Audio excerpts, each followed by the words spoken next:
परिसाच्या संगती सोने झाले पुरती न सिरे मग. काय वर्णन असेल माऊलींचं बघा. एखादा लोखंडाचा तुकडा आहे आणि कदाचित तो जमिनीमध्ये पडला, 1-2 महिने गेले नाही का, काय होतं त्याला? तुमच्याकडे काय म्हणतात त्याला? त्याला गंध लागतो. त्याला गंध नावाचा पदार्थ लागतो. याचा अर्थ ते माती त्या लोखंडाच्या तुकड्याला खातो. कळतं वाक्य माझं? लोह उभी खाई माती, लोखंडाच्या तुकड्याला ती माती खाऊन टाकत. कारण संगतीचा परिणाम आहे लोह उभी खाई माती. आणि तोच लोखंडाचा तुकडा जमिनीत पडला तर त्याला गंध लागतो. पण ज्ञानोबारायांनी फार महत्वाचं गोड सांगितलं ज्ञानोबारायांनी. एखादी वेळी तोच लोखंडाचा तुकडा त्याच लोखंडाच्या तुकड्याला नाही का, लोह उभी खाई माती परी त्या परिसाच्या संगती सांगितली गोड. मातीमध्ये तो लोखंडाचा तुकडा पडला, त्याला गंध खातो नाही का, आणि ती माती त्याला खाऊन टाकते, संपत गणा. पण त्याच लोखंडाच्या तुकड्याला एखादी वेळी दैवयोगाने नाही का परिसाचा स्पर्श झाला, त्याच लोखंडाच्या तुकड्याला परिसाचा स्पर्श झाला. काय होतं तुमच्याकडे? लोखंडाला परिस लागले तर काय होतं? सोनं होतं. वा. त्याच लोखंडाच्या तुकड्याला जर परिसाचा स्पर्श झाला तर त्याचं सोनं होतं. विशेष रूपांतर आहे त्याचं, ऐका फार महत्वाचं. आणि एकदा झालेलं सोनं मग मातीमध्ये कितीही वर्ष पुरून ठेवा, बोलू त्याला मळ लागत नाही. ज्ञानोबाराय म्हणतात लोह उभी खाय माती. थोडं सांगतो नॉर्मल. परी त्या परिसाच्या संगती आणि सोने झाले या पुरती न सिले मग. एकदा स्पर्श झाला नाही का, बघा तुम्ही त्या लोखंडाच्या तुकड्याला येणे कदाचित परिसाचा स्पर्श झाला, त्याचं सोनं होतं माय. आणि ते सोनं कितीही वर्ष जमिनीमध्ये पुरून ठेवा, त्याला मळ लागत नाही. म्हणून संगती फार महत्वाची सांगितली. कारण साधूच्या संगतीमध्ये बघा तुम्ही, एखादी संगत अशी आहे, मातीची संगती झाली, लोखंडाला खाऊन टाकलं बाकी करतो माझं. पण त्याच लोखंडाच्या तुकड्याला येणे कदाचित परिसाचा स्पर्श झाला, सोनं झालं. म्हणून या जीवाला सुद्धा तशी अवस्था आहे. एखाद्या चांगल्याची संगत झाली असेल, या जीवाचं नक्की मोक्ष पदापर्यंत जाऊ शकतो. पण याच जीवाला एखादी वेळी चुकून समजा वाईट दुर्जनाची संगत झाली असेल, सांगू नाश होतो नाही का. म्हणून दुर्जनाची संगत नको बाबा नाही का. बघा तुम्ही, एक धातू आहे, तो मणी आहे नाही का, हिरा. एवढा हिरा कुठेही ठेवा, त्याची चमक लपत नाही नाही का. आणि कदाचित तो हिऱ्याचं तत्व असं आहे माय, हिऱ्याचं तत्व असं आहे, हिरा एखादी वेळी एवढं तत्व त्याचं आहे, हिरा जर असं आयरनीवर ठेवला आणि घनाचा वार केला त्यावर काय होतं? हिरा आयरनीवर ठेवला गेला आणि घनाचा वरून जर वार केला, घनाचा वार केला, हिरा फुटत नाही. ओरिजिनल हिरा फुटत नाही, हिरा फुटत नाही.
गोपाल कृष्ण भगवान की जय जय श्री राधेश्याम।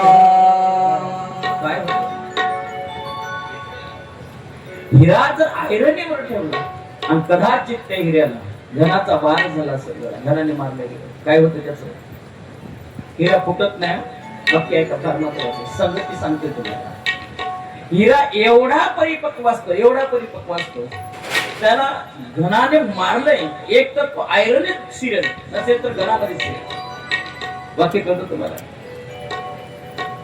एखादी वेळी तो आयरनीमध्ये तरी शिरेल नसेल कदाचित तो असणार की त्या घनामध्ये शिरेल पण फुटणार कधी जात ना हिरा फुटत नाही आणि एखादी वेळी तोच हिरा घनामध्ये शिरला असेल आता त्याला काढायचं आणि एवढं मौल्यवान हिरा आहे त्याला फोडून तोडून काढता येणार नाही एवढा कोट्यावधीचा हिरा घनामध्ये त्यानं जर प्रवेश केला त्याला बाहेर काढायचं कशाने काढलं पाहिजे त्याला गोड शास्त्रानं वर्णन केलं शास्त्रानं सांगितलं बाबा रे त्या हिऱ्याला त्या घनातून बाहेर काढायचं असेल तर एकच काम एक वस्तुस्थिती त्याला बाहेर काढू शकते त्याचं नाव हिरकणी ऐका ना असा हिरा जर त्याच्यात अडकला त्याच्यामध्ये त्या घनामध्ये काही केल्या निघत नाही तर त्याला बाहेर काढण्यासाठी हिरकणी आहे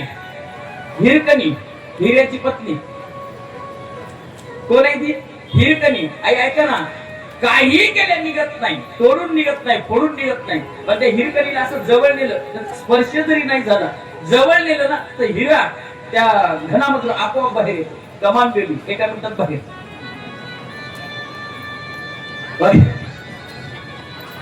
तुम्हाला कळलं बघा ना किती ही कुठं बसू द्या नुसतं बोट करू द्या 2 मिनिटात उठून जातो विचार कोणी बोट करावं हा हिरकणी वा कळतं तुम्हाला चला आणि एवढा परिपक्व हिरा जो घनानेही फुटत नाही जो एवढा परिपक्व हिरा कशानच फुटल्या जात नाही कदाचित एकदा जर त्याला ढेकणाची संगत झाली रे तो भंगल्याशिवाय हीरा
गोपाल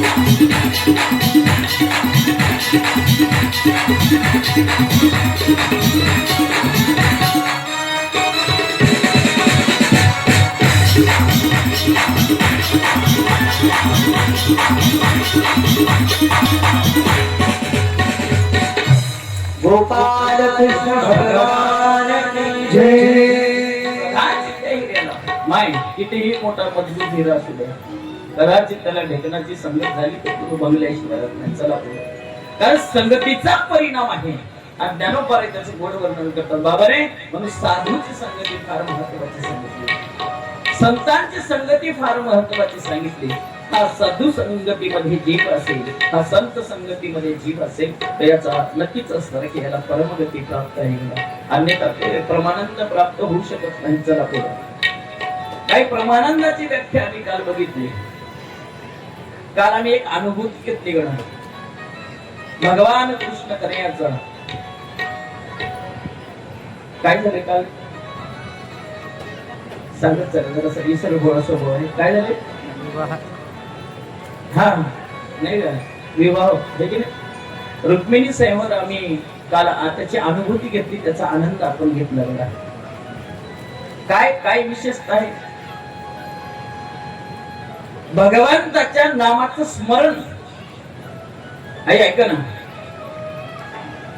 भगवंताची वर्णन, भगवंताविषयी भगवंताच्या नामाचं वर्णन काही सखी आणि फुलं तोडताना माता रुक्मिणीला सांगितलं. बरोबर ना? थोडस गाईड सांगून घेतो. माता रुक्मिणींना सांगितलं, बाई गा, भगवंताचं स्वरूपाचं वर्णन, त्याच्या नामाचं वर्णन, विशेष रूपाचं वर्णन असणार की काही सखियानं बागेमध्ये फुलं तोडताना आपल्या माता रुक्मिणीला सांगितलं, आई ऐका ना, भगवंताच्या नामाचं वर्णन ऐकलंय आणि भगवंताविषयी हृदयामध्ये प्रेम निर्माण झालं. काय काय विशेषता असेल बघा. बोलू, देवाला बघितलं नाही, बघितलं नाही देवाला, तो कसा आहे, स्वरूप कसं आहे नाही का, फक्त ऐकलं गडा, कुणाच्या तरी मुखामधून ऐकलं नाही का. तिनं फक्त सांगितलंय, पहिला तो नंदाचा नंदन, मी बघितलंय त्याला. एकीनं सांगितलं मी बघितलं, माता रुक्मिणीनं बघितलं नाही. ऐका, फार महत्वाचं, फक्त वर्णन ऐकलंय की हा असा आहे, याची ख्याती अशी आहे गडा माय. आणि ते वर्णन ऐकल्यानंतर मा रुक्मिणीच्या हृदयामध्ये भगवंताविषयी प्रेम झालं. बोलू, न बघता, बघितलं नाही, स्वरूप कसं आहे बघितलं नाही, रूपांतर बघितलं नाही, फक्त त्याचं वर्णन ऐकलंय, त्याच्या रूपाचं वर्णन, त्याच्या गुणाचं वर्णन हृदयापर्यंत पोहोचलं गडा आणि त्याच्याविषयी असताना की प्रेम निर्माण झालं माय. आणि त्या प्रेमाची ख्याती आहे नाही का. कशाला प्रेम म्हणलं? प्रेमाची व्याख्या काय आहे? प्रेम, प्रेम या शब्दाचा अर्थ आहे जोडणे. ज्याला जोडता येतं त्याचं नाव प्रेम आहे. ज्याला जोडता येतं ना त्याला प्रेम म्हणले. कशाला? बोला बोला बोला, मला कालचं अनुसंधान देऊन पुढे जायचं नाही. कशाला प्रेम म्हणले? ज्या एकमेकाच्या हृदयापासून जोडता येतो त्याचं नाव आहे प्रेम. शब्द वाचा कधीतरी जोडलेला आहे तो शब्द. पण आता जरा बदल झाले त्याच्यामध्ये नाही का. आता त्या प्रेमाचे 2-3 तुकडे झालेत बघा. आई एकीकडे पडलं, लव एकीकडे पडलं, जीवचा पता नाही विचार कोणीकडे आहे. आई ऐकताय? प्रेम या शब्दाचा अर्थ आहे जोडणे. ज्याला जोडता येतं त्याचं नाव प्रेम आहे नाही का. ऐकलं, कानावर हृदयापासून ऐकलं वर्णन आणि मनामध्ये भगवंताविषयी प्रेम निर्माण झालं. काय विवाह करायचा ना तर भगवंतासोबत. चला पुढं. आणि गोड असा विवाह आम्ही काल त्याची अनुभूती घेतली. भगवंताचं गोड असणार की विवाह आम्ही काल त्याची अनुभूती घेतली माय. आणि आता भगवंत मा रुक्मिणीचा विवाह करून असणार की आपल्या घरी आले आणि सकाळची वेळ आहे. ऐका, फार महत्वाचे, सकाळची वेळ आहे. माता रुक्मिणी भगवंताच्या समोर उभी आहे. आई आणि माता रुक्मिणीने बघितलं, माता रुक्मिणीला भगवंताने बघितलं. भगवंत म्हणले, रुक्मिणी आज मी प्रसन्न आहे, काय मागायचं असेल तर माग, काय मागायचं असेल तर मागून घे, फक्त मी प्रसन्न आहे. तुला मागता आलं पाहिजे. स्वतः ब्रह्मांडाचा मालक सांगतो, काय मागायचं असेल माग, नाही का? माता रुक्मिणीकडं हट्टाच आहे भगवंताचा. रुक्मिणी मी आज प्रसन्न आहे, मी अति प्रसन्न आहे, तुला काय मागायचं असेल तर मागून घे. माय कधी कधी देव पण द्यायला तयार असतो, नाही का? आणि घेताही आलं पाहिजे तसं. कधी कधी देवाकडे आम्ही गेलो तर मागताही आलं पाहिजे तसं. सांगू तुम्हाला दृष्टांत सांगतो, पुढे निघू. एक चोर आहे आणि मध्यरात्रीमध्ये त्याने एका भगवान भोलेनाथांच्या मंदिरामध्ये त्याने प्रवेश केला. रात्रभर फिरलेलं कुठेही चोरी मिळाली नाही. सकाळ सकाळ 2-2:30च्या वेळेमध्ये त्याने प्रवेश केला मंदिरामध्ये. बोलू शिवलिंगावर पाय दिला गडा आणि सोन्याची घंटी वरची सोडण्याचा प्रयत्न चालू. एवढ्यात भगवंत जागी झाले. भगवान भोलेनाथ म्हणले, असा भक्त मी पहिली वेळा बघितला, मध्यरात्री इथं आलो. तो लगेच प्रसन्न होतो, तो प्रसन्न झाला. भगवान भोलेनाथ म्हणले, बाबा रे मी आज प्रसन्न झालो, एवढ्या रात्री कोणीतरी आलं, काय मागायचं असेल तर मागून घे, मी प्रसन्न आहे तुला. ते म्हणला, देवा तुम्हाला सांगू, मला ही सोन्याची घंटी न्यायची. देव म्हणलं, ते तर नेच, याच्या पुढे काही मागायचं असेल तर माग. त्यानं सांगितलं, देवा ही सोन्याची घंटी नेणार आहे, तुम्हाला जर द्यायचं असेल तर एक काम करा. काय? आज घाई घाई मध्ये घरामधून बाहेर पडलो चोरी करण्यासाठी, पोटा सोबत अन्न चुन्याचं डबं घरी राहिलं, तेवढं द्या.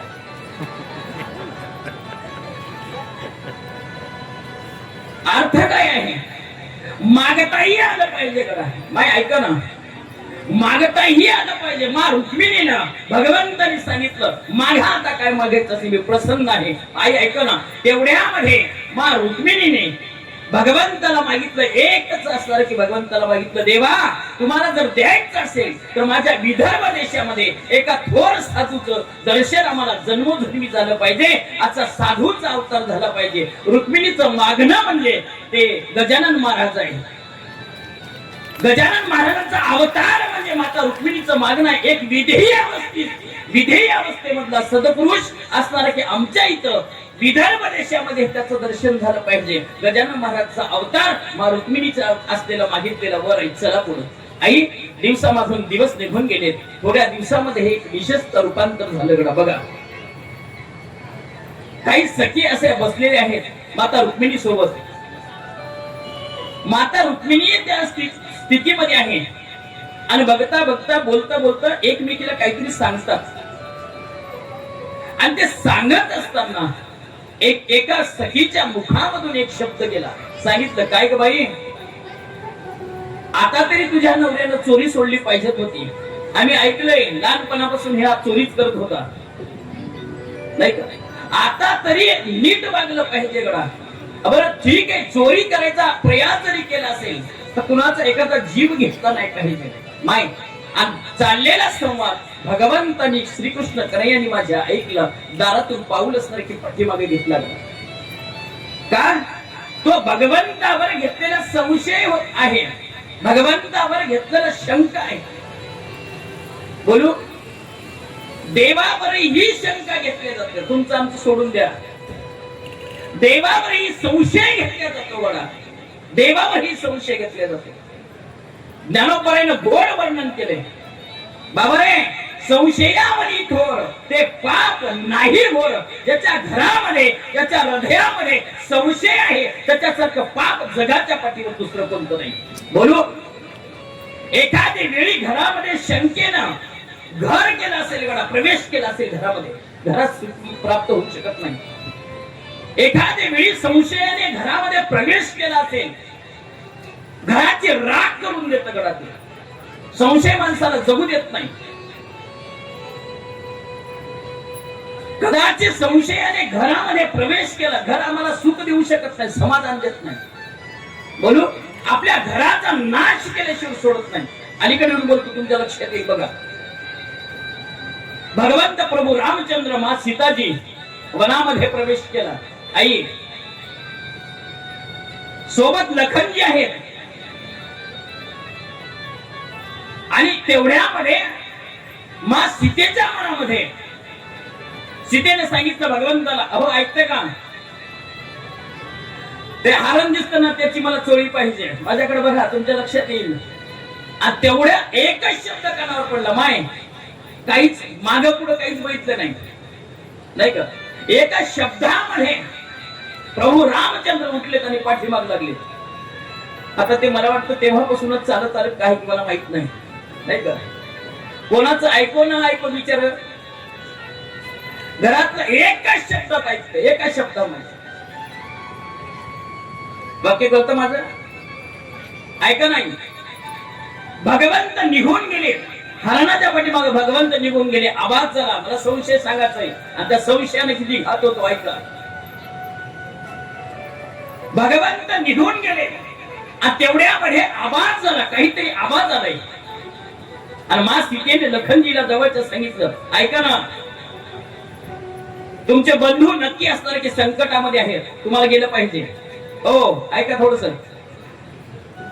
कथेत आहात, कोण कोण झोपला हात वगैरे करा बरं. नाही आपल्या तर कोणी झोपत नाही म्हणा, आणि मेले म्हणा आम्ही झोपल्यावर हात अजिबात वगैरे करणार नाही, आहे की नाही. ऐकताय, भगवंत आभास झाला. मा सीतेने सांगितलंय लखनजीला, ऐका ना भाऊ संकट आहे, संकटामध्ये तुम्हाला गेलं पाहिजे. आई 2-3 वेळा लखनजीला समजावून सांगितलं मा सीतेने, तुम्ही गेलं पाहिजे.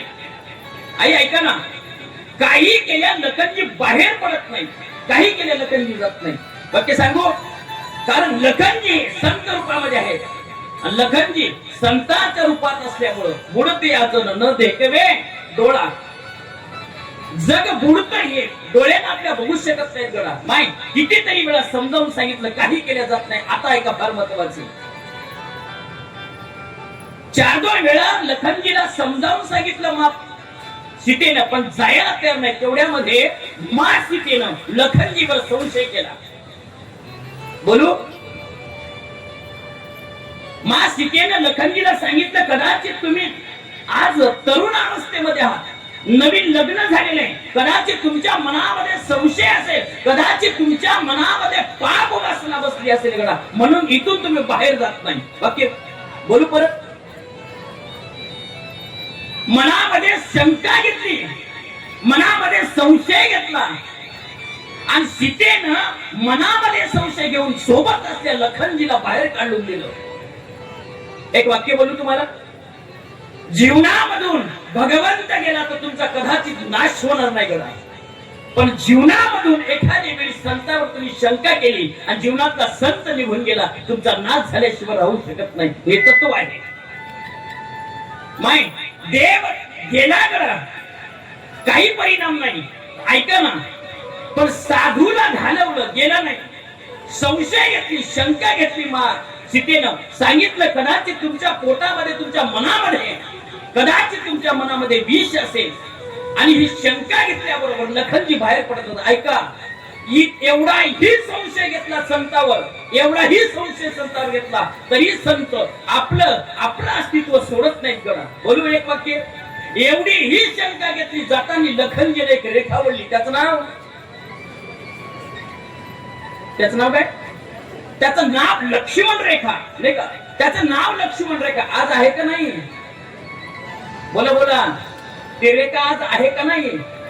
बोली एक वाक्य तुम्हाला, ती रेखा आजही आहे, नाही का. आणि ती रेखा जर तुम्ही ओलांडून बाहेर गेला तर नाश आहे. बोलू वाक्य, ही ग्रंथ रूपी म्हणजे आमच्या लखनजीने मारलेली रेखा आहे गडा. हे संत रूपाचे विचार म्हणजे लखनजीचे असणारे की रेखा आहे, ग्रंथ रूपी विचार त्यांचे असणारे की लखनजीचे लक्ष्मण रेखा आहे. माय ग्रंथ असतील, संतांचे विचार असतील, पुराणांचे विचार असतील, हे लखनजीने मारलेली रेखा आहे. ज्या दिवशी आम्ही ग्रंथाचा विचार, संतांचा विचार सोडून बाहेर जाऊ, आमचा नाश झाल्याशिवाय राहत नाही. म्हणून संतांचा विचार आम्ही सोडला नाही पाहिजे. आई ऐका ना, संशय घेतला आणि लखनजी बाहेर पडले. ऐका, ज्या संशय घेतल्यामुळं आज मा सीतेचं हरण झालं गडा. बोलू एक वाक्य, जळावं लागलं, त्या लंकेला सुद्धा जळावं लागलं. संशय जर घेतला माय चांगल्याचं घर सुद्धा नाश झाल्याशिवाय राहत नाही. म्हणून घरामध्ये संशयाने कधी प्रवेश करता कामा नाही. शंका घरामध्ये असणार की माणसाच्या घराला उद्ध्वस्त करून टाकतं गणा. एखाद्या माणसाच्या मनाला हृदयापासून जर शंका कोणी घेतली तर हृदयापासून त्याला तोडतं. म्हणून संशय म्हणून शंका कधीही कुणावर असणार की घेऊ नये गणा. कधीही कुणावर घ्यायची नाही. नाही तर आम्हाला फार मोठी सवय नाही का, घरात असेल शेजाऱ्यात असेल आम्ही शंका घेतो, पण त्याचा परिणाम एवढा वाईट असतो गडा. म्हणून शंका कधी घेऊ नये. एकदा गोड भजन करत त्याला स्पर्श करूया.